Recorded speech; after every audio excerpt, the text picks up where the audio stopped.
उसने पैसे दिल्यानंतर आपल्याला एक वेगळा चेहरा पाहायला मिळाला आहे. तर असाच एक अनुभव आपण आजच्या व्हिडिओमध्ये शेअर करणार आहेत. माझं नाव आहे प्रदीप घाडगे आणि आजच्या या ब्लॉगमध्ये आपण पूर्ण एक अनुभव शेअर करणार आहोत. त्यामध्ये आपलं प्रत्यक्षात आपण बघितलं असेल, की आपल्या आजूबाजूचा असे प्रत्येकाच्या अनुभवात असा एक घडलेला क्षण असेल.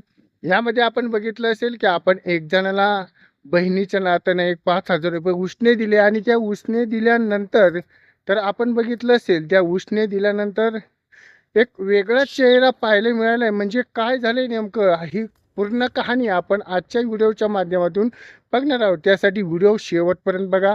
चॅनलवरती नवीन असाल तर चॅनलला सबस्क्राईब, लाईक आणि शेअर करायला मात्र विसरू नका. आपण बघितलं असेल, एक जणाला आपण बहिणीच्या नात्यानं उसने पैसे दिले आणि उसने पैसे दिल्यानंतर 1 महिना झाला, 2 महिने झाले, 3 महिने झाले, 4 महिने झाले, अक्षरशः 1 वर्ष झाला आणि वर्ष ओलांडून आपण त्या व्यक्तीला पैसे मागितले, तर त्यावेळेस नात्यामध्ये वेगळा चेहरा पाहायला मिळाला. म्हणजे सांगण्याचं तात्पर्य असं आहे, की ज्यावेळेस आपण पैसे द्यायच्या वेळेस म्हटले, की एका महिन्यात पैसे देतो, 2 महिन्यात भाऊ पैसे देतो, हे करतो. हे आश्वासनं देण्याऐवजी आपण जेव्हा पैसे मागायला गेलो, त्यावेळेस ते एकदमच चिडून आपल्याला हाणामारीसाठी उभा राहिलेत. एकमेकांना भांडण करून नात्यामध्ये विश्वास तुटलाय आणि विश्वास तुटून यामध्ये आपल्याला प्रत्यक्षात हाणलेलं आहे. त्यामध्ये आपण बघितलं असेल, नात्यामध्ये पैसा महत्त्वाचा नाही, माणुसकी महत्त्वाची आहे. तर पैसा आज ना उद्या आहे, माणूसही अडचणीमध्ये आज ना उद्या येणार आहे. पण यामध्ये नात्यामध्ये एक मोठा गैरसमज आणि दुश्मनी निर्माण झालेली आहे.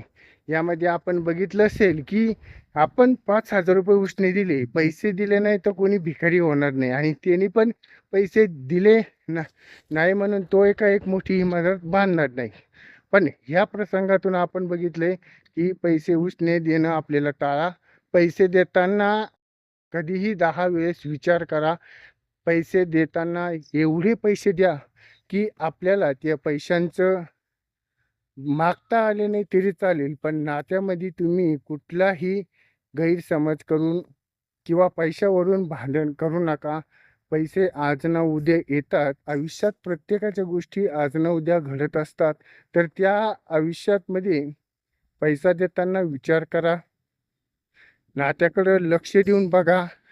आणि आजच्या ज्या ब्लॉगच्या माध्यमातून आपल्या आयुष्यात असा एखादा प्रसंग घडला काय, नक्की आम्हाला कमेंटच्या माध्यमातून कळवा. आपल्या चॅनलवरती नवीन असाल तर चॅनलला सबस्क्राईब करायला विसरू नका.